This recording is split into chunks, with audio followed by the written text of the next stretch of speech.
Hi friends, எல்லோரும் எப்படி இருக்கீங்க? நல்லா இருக்கீங்களா? Welcome to my channel. இன்றைக்கி ஒரு முக்கியமான விஷயத்தை பற்றி உங்கள்கிட்ட பேசுகிறதுக்காக தான் இந்த வீடியோ. ஸோ ஸ்கிப் பண்ணாமல் பாருங்கள், கண்டிப்பாக உங்களுக்கு யூஸ்ஃபுல்லாக இருக்கும். ஓகே, வாங்க நம்ம வீடியோக்குள்ளே போகலாம்.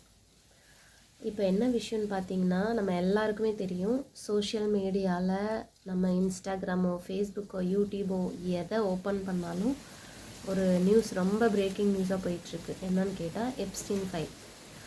அதை பற்றின சில விஷயங்களை நான் உங்கள்கிட்ட ஷேர் பண்ணிவிட்டு, அதை தாண்டி நம்ம என்ன பண்ணணும் இந்த சொசைட்டிக்கு, நம்ம ஃபேமிலிக்கு, நெக்ஸ்ட்டு ஜென்ரேஷன் பீப்புளுக்கு அப்படிங்கிற ஒரு சில விஷயம் மட்டும் நான் உங்கள்கிட்ட ஷேர் பண்ணணும்னு ஆசைப்பட்றேன்.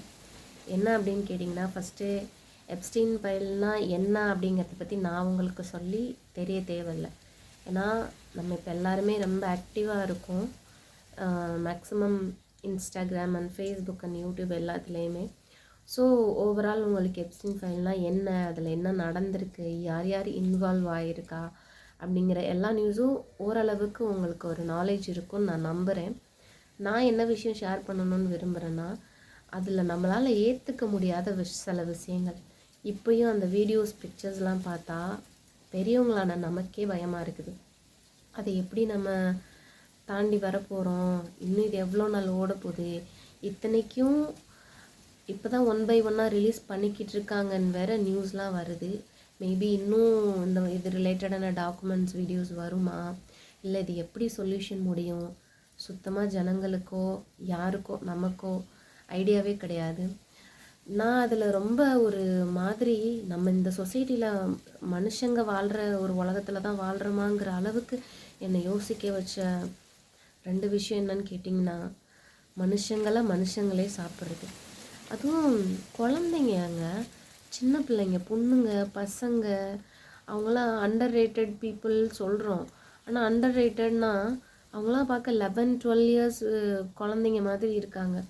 அவங்களெல்லாம் கூட்டிகிட்டு போயிட்டு இந்த மாதிரி தேவையில்லாத விஷயத்தில் இன்வால்வ் பண்ண வச்சு, பெரியவங்களுடைய அந்த எல்லாமே பணம் தாங்க. ஓவரால் பார்த்தா அந்த ஜெஃப்ரி எப்ஸ்டீன் அப்படிங்கிற அவனுடைய பெரிய மோட்டோவாக இருந்து இந்த அளவுக்கு ஒரு பெரிய தப்பு பண்ணுற அளவுக்கு லீட் பண்ணதுக்கு மெயின் காரணமே பணம் சம்பாதிக்கணும்னு அவனுக்குள்ளே இருந்த மோட்டோ.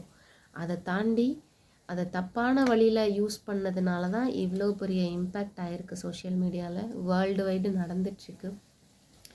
ஒரு சைடு இதெல்லாம் பார்த்தா உலகம் சீக்கிரமே அழிய போகுது அப்படின்னு தான் உண்மையாகவே தோணுது. பர்வீன் சுல்தானா மேம் சொல்லியிருக்காங்க ஒரு டே, கிறிஸ்தவங்க மேலே இருக்கிற கோபத்தை பைபிள் மேலே காட்டாதீங்க அப்படின்னு. ஸோ அந்த க்யூரியாசிட்டியில் நான் ரீசன்ட் டேஸில் பைபிள்லாம் படிக்க ஆரம்பித்த போது நான் தெரிஞ்சுக்கிட்ட விஷயம் நிறைய விஷயங்க இப்போ நடந்துக்கிட்டு இருக்குது. ஃப்யூச்சரில் இனி என்ன நடக்கும் அப்படிங்கிற மாதிரி சில விஷயங்கள்லாம் அதில் சொல்லப்பட்டிருக்கு. எனக்கே பிரமிப்பாக இருக்குது அதை படிக்கும்போது. மேபி எனக்கு சான்ஸ் கிடச்சிச்சின்னா அதை பற்றி நான் ஆச்சரியப்பட்ட விஷயங்கள், பிரமிப்படைஞ்ச விஷயங்களை நெக்ஸ்ட் வீடியோலேயோ ஷார்ட்ஸ்லேயோ நான் உங்களுக்கு அப்லோட் பண்ணுறேன். Okay, coming to the point என்னன்னு கேட்டிங்கன்னா, கடவுள் நமக்கு சாப்பாட்டுக்கு அப்படின்னு சொல்லிட்டு பார்த்திங்கன்னா நிறைய விலங்குகளை அந்த மாதிரி நமக்கு இந்த உலகத்தில் தந்திருக்காங்க. மீன், அப்புறம் சிக்கன், மட்டன், இந்த மாதிரி நிறைய இருக்கு இல்லையா. அந்த காலத்தில் நான் கேள்விப்பட்டிருக்கேன். அந்த காலத்தில் மீன்ஸ் நான் ஸ்கூல் படிக்கல, ஒரு 11th 12th நான் கேள்விப்பட்டிருக்கேன். என்ன அப்படின்னு கேட்டிங்கன்னா, பசி கொடுமை தாங்க முடியாமல் பசி வறுமையில் கூட இருக்கிறவங்களே கொன்று சமைச்சு சாப்பிட்ருக்காங்க ஒரு நாட்டில் அப்படின்னு நான் நியூஸில் படிச்சிருக்கேன். 4 பேர் சொல்லி கேட்டிருக்கேன். ஓகேவா. பட் இப்போ நடக்கிறத பார்த்தீங்கன்னா, அவங்க அப்படி பண்ணதுக்கான பர்பஸ் என்னன்னு பார்த்தீங்கன்னா, அதில் ஒன்றுமே இல்லைங்க. அது ரொம்ப அருவருப்பாக இருக்குது, ஒரு பக்கம் பயமாக இருக்குது. என்ன பண்ணுறது, எப்படி இந்த சமுதாயத்தில் நம்ம வாழ்கிறோம் அப்படின்னு நினைக்கல, ஒரு மாதிரி இருக்குது. இன்னொரு விஷயம் பார்த்திங்கன்னா, நல்லதுன்னு ஒன்று இருந்தால் கெட்டதுன்னு ஒன்று இருக்குது. எல்லாத்துலேயுமே நம்ம நம்புகிறோம்ல. அந்த மாதிரி கடவுளை தேடி போனால் கூட நமக்கு ஏதாவது ஒரு நல்லது நடக்கும். அதில் ஒரு மாதிரி டெவில் ரிலேட்டடான ஒர்ஷிப்பிங்லாம் நடந்துச்சு, பிளட்டெல்லாம் அந்த மாதிரி ஏதோ சொல்கிறாங்க. அதெல்லாம் சுத்தமாக மைண்டுக்கு புரிய மாட்டேங்குது. பண்ணுறதுக்கான பர்பஸ் என்ன? இத்தனைக்கும் அவங்களுக்கெல்லாம் என்ன குறை இருக்குது சொல்லுங்கள்? பண ரீதியாகவோ இல்லை செல்வாக்கு ரீதியாகவோ அவங்க நினச்சதை சாதிக்கக்கூடிய பொசிஷன்லாம் ஒவ்வொருத்தரும் இருக்காங்க. ஆனால் ஒன்று பார்த்தீங்களா, இப்போ நான் ஒரு விஷயம் சொல்லணும். பைபிளில் ஒரு வார்த்தை போட்டிருக்கு. என்னென்னா, பட்டணத்தை பிடிக்கிறவனை பார்க்கலும் மனதை அடக்கிறவன் உத்தமன் அப்படின்னு ஒரு வார்த்தை. அதோட அர்த்தம் நான் என்ன புரிஞ்சுக்கிட்டேன்னா, நீ எவ்வளோ பெரிய உலகத்தை வேணாலும் ஆளு, எவ்வளோ பெரிய பொசிஷனில் வேணாலும் இரு, உன் மனசை உன்னால் கண்ட்ரோல் பண்ணிக்க முடியலை அப்படின்னா நீ ஒன்றுமே இல்லை அப்படின்னு அர்த்தம். இப்போ இந்த கேஸ் ரிலேட்டடாக நீங்கள் பார்க்குற விஷயங்களை ஓவரால் நீங்கள் வந்து ரீகால் பண்ணி பார்த்தீங்கன்னா என்ன சொல்லப்பட்டிருக்கு, அதில் நம்ம அதை தெரிஞ்சுக்கலாம்னா, எல்லாருமே விழுந்து போன ஒரே விஷயம் இந்த ப்ராஸ்டிடியூட், இந்த இச்சை, இந்த ஃபிசிக்கல் நீடு தான். ஒரு ஷார்ட் டேர்ம் ஒரு டெம்ப்ரவரி ப்ளஷருக்காக ஒன்றுமே அறியாத நிறைய குழந்தைங்கள வந்து பலி கொடுத்து அவங்கள மாமிசமாக சாப்பிட்டு ஒரு மாதிரி ஏதோ ஒரு ஒரு கொடூரமான உலகத்துக்குள்ளே வாழ்கிற மாதிரி ஒரு ஃபீல் ஆகுது எனக்கு. அதை தாண்டி இன்னொன்று இருக்குங்க. என்னன்னு கேட்டிங்கன்னா, நம்ம வந்து நிறைய பேரை வந்து நம்மனா பசங்களோ பொண்ணுங்களோ இல்லை இப்போ இருக்கிற ஜென்ரேஷனில் இந்த நெகட்டிவிட்டி இருக்கிற உலகத்தில் நம்ம முன்னேறி போகிறதுக்கு, நம்மளை கொஞ்சம் உந்தி தள்ளுறதுக்கு ஒரு பாசிட்டிவிட்டி நமக்கு தேவைப்படுது இல்லையா? ஏதோ ஒரு விதத்தில் பாசிட்டிவிட்டியை தேடுறோம். அதனால தான் நம்ம வந்து சோஷியல் மீடியா யூஸ் பண்ணுறதும் ஒரு காரணம். அப்படி இருக்குங்கிற பட்சத்தில் இவங்க என்ன பண்ணுறாங்க, இந்த பாசிட்டிவிட்டியை நம்ம தேடுற இந்த டைமில் வந்து தேவையில்லாத விஷயங்கள், அதாச்சும் எப்படி சொல்கிறது, நிறைய ஸ்டேஜ் ஸ்பீச்லாம் கேட்டிருப்போம், நிறைய அவங்க லைஃப் ரிலேட்டடான எக்ஸ்பீரியன்ஸ், அவங்க கடந்து வந்த பாதைகளெல்லாம் கேட்டிருப்போம், நிறைய ரோல் மாடல்லாம் எடுத்திருப்போம். யார் யார் யாரோட மனசில் உச்சத்தில் இருந்தாங்களோ அவங்களாம் இப்போது பக்கத்தில் கூட நெருங்க முடியாத அளவுக்கு அருவருப்பான ஒரு சாக்கடையாக வந்து இப்போ நிற்கிறாங்க. ஒவ்வொரு விஷயங்கள் எக்ஸ்போஸ் ஆகும்போது இன்னும் இது எங்கே கொண்டு போய் முடிய போகுது, இது என்ன ஆக போகுது, இந்த விஷயம் எதுவுமே தெரியல. பட் என்னோட ஒப்பீனியன், நான் வந்து சில விஷயம் நம்ம பீப்புளுக்கு நான் வந்து ஷேர் பண்ணணும். நான் என்ன நினைக்கிறேன்னா, விஷயங்க, தயவு செஞ்சு உங்கள் குழந்தைங்க கிட்ட கொஞ்ச நாளைக்கு இல்லை, கொஞ்சம் மந்த்துக்கு வந்து நீங்கள் சோஷியல் மீடியா, ஏதாச்சும் உங்களுடைய ஃபோனோ, மொபைல் ஃபோனோ, டேபோ, லேப்டாப்போ எதுவுமே தயவு செஞ்சு கொடுக்காதீங்க. ஏன்னா நம்மளே இந்த ஷாக்லேருந்து இன்னும் மீண்டு வரலை. கரெக்டாக இதை பற்றி இது என்ன நடக்குது, A to Z, இது எதை பற்றினதுன்னு நமக்கு புரிஞ்சுக்கவே கொஞ்சம் டைம் எடுக்குது. ரொம்ப கன்ஃபியூஸாக இருக்குது. ஐ நோ உங்கள் குழந்தைய நீங்கள் எவ்வளோ போல்டாக வேணாலும் வளர்த்துருக்கலாம், எவ்வளோ கான்ஃபிடெண்ட்டாக வேணாலும் வளர்த்துருக்கலாம். பட் ஸ்டில் அவங்க குழந்தைங்க தான். இந்த மாதிரி விஷயங்களெல்லாம் பார்த்து ஒரு மாதிரி இம்பேக்ட் ஆகிட்டாங்கன்னா அவங்க மனசெல்லாம் நம்ம அளவுக்கு கிடையாதுங்க. ஒருவேளை அவங்க நம்மளை விட மெச்சூர்டாக இருக்கலாம், எப்படி ஹேண்டில் பண்ணணும், எப்படி ஓவர் கம் பண்ணணும்னு தெரிஞ்சிருக்கலாம். பட் எனக்கு தெரிஞ்சு வேணான்னு நினைக்கிறேன். ஸோ கொடுக்காதீங்க. ரொம்ப கொடூரமான விஷயங்கள்லாம் உலகத்தில் நடந்துகிட்ருக்கு. இனிமேல் என்னென்ன வரும் எதுவுமே நமக்கு தெரியாது. ஸோ சின்ன சின்ன ஒரு பிள்ளைங்க கேம் விளாட கேட்குறாங்க, சாப்பாடு சாப்பிட மாட்டுறாங்க, அப்படிங்கிற சின்ன சின்ன ஒரு விஷயத்துக்காக கையில் மொபைல் அலோவ் பண்ணாதீங்க. இது வந்து எனக்கே இன்னும் ஜீரணிக்க முடியலைங்க உண்மையாகவே.